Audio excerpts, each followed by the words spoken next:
రామాయణం అప్పుడే చిరంజీవి గారికి ఒక కథ రాసుకొని ఆయన అయితే బాగుంటుందని. సో అక్కడి నుంచి కొద్దిగా స్కేల్ పెరిగింది. మనకి ఎప్పుడైతే హీరోలు యాడ్ అయ్యారో మన స్టోరీ లిమిట్స్ కూడా పెరుగుతాయి కాబట్టి క్యాన్వాస్ పెంచుకుంటూ వెళ్ళడం జరిగింది.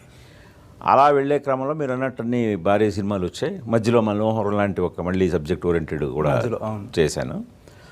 ఇప్పుడు మెయిన్ ఒక గత 8-9 ఏళ్ళుగా వరుసనే పీరియడ్ ఫిల్మ్స్ అయిపోయాయి నాకు. రుద్రమదేవి, శాకుంతలం.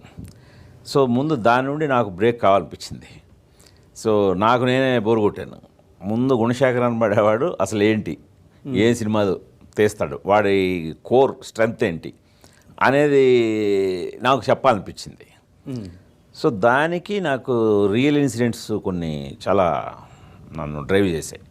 ఈ కథ ఈ టైంలో చెప్తే బాగుంటుంది అని అనిపించి యూఫోరియా స్టార్ట్ చేశాను. రియల్ ఇన్సిడెంట్స్ అంటే సార్ ఎక్కడ చదివినయా, మీరు ప్రత్యక్షంగా ఎక్కడ చూసిన? లేదండి, చదివి చాలా పాపులర్ ఇన్సిడెంట్లు అండి, సెన్సేషనల్